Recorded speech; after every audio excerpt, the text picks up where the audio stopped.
What's happening, man? It's Dominique Trap Franson, and you watching True School Sports. Wow, na na na na na na na. Boom. Well, it's personal between me and you, and I'm going to do you some serious harm, you big stiff idiot.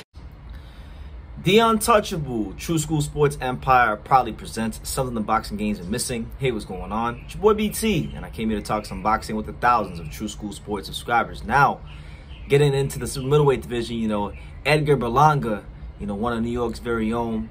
He's a guy that top-ranked boxing, and a lot of boxing fans had high hopes for to be that next Puerto Rican star in boxing. Now, he hasn't lost yet. He's still undefeated. He's still picking up wins, but it's the manner in which he's doing them now. He looked less than spectacular against Steve Rolls. He looked less than spectacular in his last fight.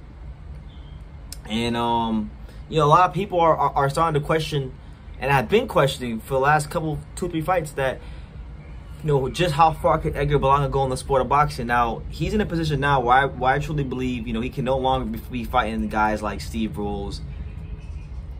He can't be fighting guys that he's expected to beat. He's got to sink or swim at this point. Because as it stands now, he's 20-0. He's 20-0. He's 20 fights deep into his pro career.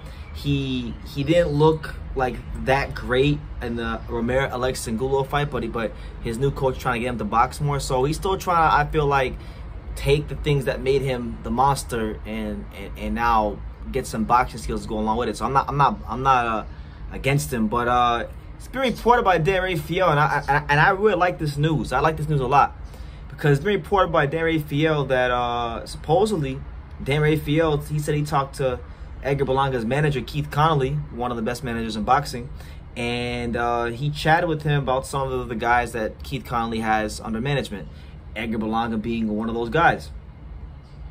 And he's saying that he's trying to push Top Rank. He wants Top Rank to make a fight between Edgar Berlanga and the gorilla himself, John Ryder. Now, I like that fight because to me, that's what I would deem as a true sink or swim fight for Edgar Berlanga.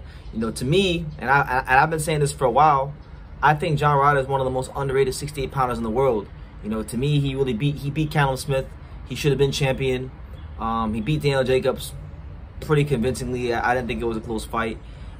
He's really been one of the top performing 168 pounders. He's went in there and he's done his thing. And he's a guy that maybe early in his career, he struggled and he couldn't get over the hump in certain fights, like against Nick Blackwell, because maybe he lacked that dog. But then over time he's matured and he's gotten better, and that happens with fighters sometimes. And he's been one of boxing's hard luck fighters, John Ryder. Not a guy that from a big town in the UK, doesn't sell a lot of tickets, so he got the short end of the stick against Rocky Fielding. He got the short end of the stick against Callum Smith, and he finally got a big win against Daniel Jacobs. So that being said, I would love this fight because I truthfully would, if they were to fight the next, like if Edgar Berlanga were to fight John Ryder in his next fight, I would favor John Ryder, truth be told. When you look at the last 2 fights that Berlanga's had against Steve Rolls, some people thought he lost that fight, and Steve Rolls is really a guy that hadn't really fought too many times at 168 pounds.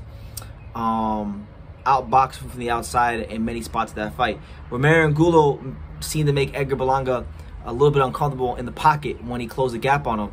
Now, one thing we know about John Ryder is it don't always look pretty.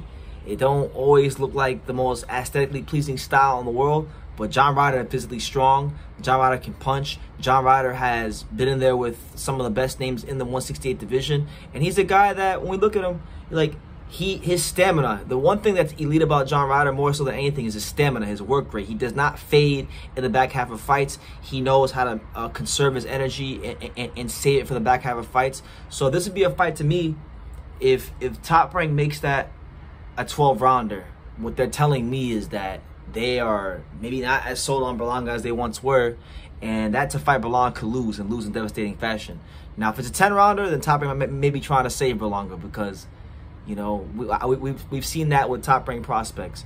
I would like that fight just because I feel like if Berlanga is really going to show us if he's going to be at that next level in boxing, he's going to have to be able to beat, a good 168 pounder as John Ryder, a guy that has been good enough to win a world title fight, a guy that's mixed it up and held his own and even won against some of the top 68 pounders. So I like this fight. I really do like this fight. To me, it will be the first fight in his career where I would definitely say that he is an underdog. He is the underdog against John Ryder. He beat Callum Smith, and he's mixed it up with some good operators at 168.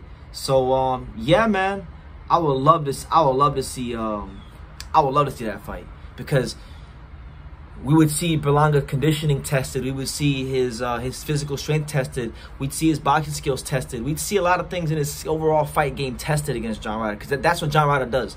John Ryder is a guy that I look at pretty much as a guy who was a world champion, because he beat Callum Smith, and he just beat Daniel Jacobs, who's not a bum. You know, I think Daniel Jacobs is a little overrated, but he's definitely not no low-level fighter. You're not beating Daniel Jacobs if you're not a good fighter yourself. So, you know, Ryder's shown his level time and time again in the sport, whether it be against Jacobs, Smith, Billy Joe Saunders, whoever it may be. He's always been right there, and he's always shown that he belonged. So yeah, if Berlanga beats John Ryder, then that would actually give me some faith that, hey, there is still a really good fighter there. There is still a guy that can go on and push for world titles and be that Puerto Rican star that we're looking for in boxing. But right now it's just talk. So hopefully Keith Conley and the fine folks on Team Berlanga, they do what they got to do. They dot the T's and they cross the proverbial I's, and they make the fight with John Ryder. Because I feel like if you were to fight him right now and beat him, it will look good on Berlanga, because he's coming off of a career best win against Daniel Jacobs.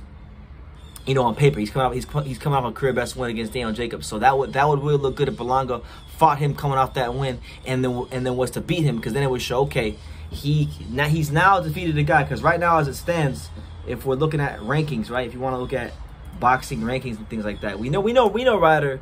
A lot of people, I believe Ryder should have got the nod over Callum Smith.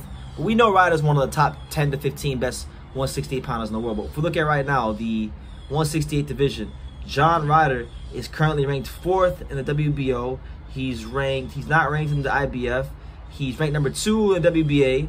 And he's ranked number 5 in the WBC. So this is a guy that's pretty much a consensus top 5 168 pounder. He's a guy that if Berlanga were to beat him, it would get him top ranking position, and he could probably fight for a final eliminator after this fight if he could beat John Ryder. So that's the level he's at. John Ryder, the most underrated 168 pounders in the world, the gorilla, you know. So yeah, make this fight happen. It would really make me. I would be really excited if they made this fight happen, because I'm a huge John Ryder fan. I like Berlanga, and I still want Berlanga to succeed in boxing. So let's see what he's made of. Let's see what he's got. Why?